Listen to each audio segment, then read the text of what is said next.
was created by master robot builder Phil Hamilton at his cybernetic research facility in Dallas, Texas. Stage 1 of completion was finished in October of 1999. Since that time, I have had several upgrades and improvements. My prime directive is to protect the Hamilton family. I used to be famous while appearing on the wildly popular television program Lost in Space. I am now retired. I do not move much. I just stand around in the same place most of the time. But at least I look really cool. Yeah, that's what you always say.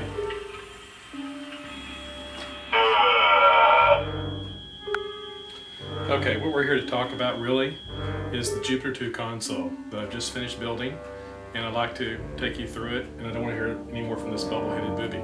So let's move on to the console. Well, here's my console. I spent about 4 or 5 months putting this together and gathering parts. As you can see, it looks like the Jupiter 2 center console. I'll demonstrate it in just a moment, but if I go in and zoom in on it, you'll see a little more about what's going on. This is a better shot of the panel itself. I'm sure that you can see exactly the detail that is on this particular panel. Could not have done it had I not had the plans to actually build this. Let me point out some of the better features of this now. Okay, so here's the panel, and I hope you can see it okay while I explain a few things to you. The top piece was purchased from Doug Hines. It was bought completely built. It's a Burroughs 205 replica. He sells these also for people who are Batcave and Batmobile enthusiasts, and looks just like the center panel off the Lost in Space Jupiter 2 center console. Over to the left of the console, there is a small astatic microphone that I purchased off the internet, just like the kind they used in the TV series. I just need to add a coiled cord to it to make it look more authentic, but for right now it has a straight gray cord on it. The cabinet itself was built out of MDF fiberboard. And it was the hardest part to actually build because I had to use my high school geometry to figure out all the angles and the bevels so all the seams fit together perfectly. It has a 9-inch tall base on the bottom. These were all measurements provided by someone who visited the actual set or the actual prop to see the best guess as far as how far this thing's set up off the floor. Most people seem to think it seems low, but the bottom line is that the chairs that they had in front were probably a little bit lower than a standard chair anyway, so it really wouldn't matter. The panel itself is made of wood, and it's got various resin parts. It's got a lot of different electronic parts on it that came from various suppliers. But I'd like to explain a little bit more about this to you. Okay, here's the panel. And what you'll see here are 4 dial lights. These are the large dial lights. These are made of resin, provided by Pat Burns. Thank him a lot. He also provided the golden ring. The middle piece is nothing more than a piece of plastic. It's a piece of sheet styrene spray painted with the hammered metal silver look. It just lays right in there, and it looks pretty good. Of course, the question is, does it go this way or does it go this way? I don't know. I kind of like it this way better. It seems to be a little bit more the way that I remember it. The lights here are all dial lights. These were originally white. I painted them yellow. All of the dials and buttons, the knobs were provided by Pat Burns. All of the skirts that go around the dials, I actually got these from Bill Hedges, who took pictures of the actual prop. I actually photoshopped them and printed them out, and you can see those down here on this side as well as over there, and I'll give you some close-ups of it so you can see what I'm talking about. Over on the other side, you'll see the different, the blue, the green, and the orange knobs. These orange knobs are also resin recast off the replica that Pat Burns came up with. And these are just standard toggle switches across the board, and these are all your belly lights off the B9, lined up exactly like the original. And Let's see, the dial on the right hand side is also it's just nothing more than a picture, and I just cleaned it up. The middle, there's two glasses here. There is a platter that has a top design to it that has a zigzag design. Under that there's a spinning moire pattern that when lit up gives you the radar effect that we're all accustomed to and used to. I'll turn it on here in just a second and then demonstrate what the toggles do.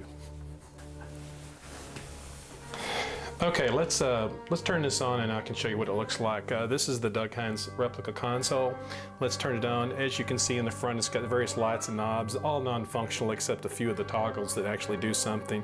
If you turn it on, the entire unit does light up and immediately starts a chasing sequence which mimics the Robinson's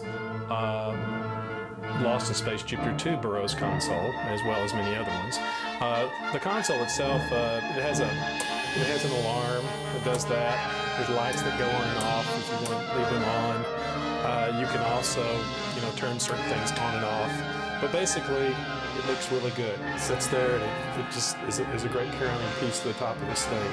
Let's move on now to the other part of the console. On this part of it, essentially all these buttons work exactly as they did on the show. I've asked people to find out what the sequences are, and it seems to be that these are the sequence. I turn that one on. Oh, first of all I have to turn on the master switch. You'll notice down here I have it on-off. The original prop does not look like that, but I had that on there just to remind me that that's the master switch. So if I turned it on, I actually have it turn on one of the lights just so I know that the power's to the unit. Okay, if I come over here, and it's a flashing bulb, and it'll eventually start flashing. Over here, I have different sequences. You'll see the different makeup of the sequences, and I keep going, and eventually they all come on. There's 2 rows of red, a yellow, and an amber row. Okay, starting over here, just various lights do come on, and you can see these as I execute them, and they're kind of random. This one is the green one. I kind of made this one up because I like the fact that the 3 green lights actually come on at the same time. This one turns on the left side, the left side of the dial lights, the green one and the white one. This one actually turns on the light beneath. The light beneath is actually powered by light bulbs, so there's nothing really special in there. This one actually causes the radar to begin turning. And then, of course, you've got your dial lights on that side, and then, of course, you continue to flip through and turn all that on. And then, basically, when you turn these guys on, you get the full effect of the console. And, essentially, it's a very simple pattern that looks really good when it's running. So, this is the way that the panel looks. Now, as you can see, the robot is now running with the panel. The panel looks pretty good as it is, ready to blast off, as I've always been joking with my wife about it. And you can also look at the robot, and he looks pretty good set next to this. It's a great companion piece. And I will tell you that I am very pleased with the results that I've gotten here. And a special round of thanks goes to Bill Hedges and to Pat Burns, who without them there is absolutely no way I could have gotten this done. They were the inspiration, and in many cases the actual suppliers of parts to me, because I'm not so sure I could have manufactured them myself. So anyway, the panel looks great, and I hope you enjoy taking another look at it here. I'll let it run for just a couple of more seconds.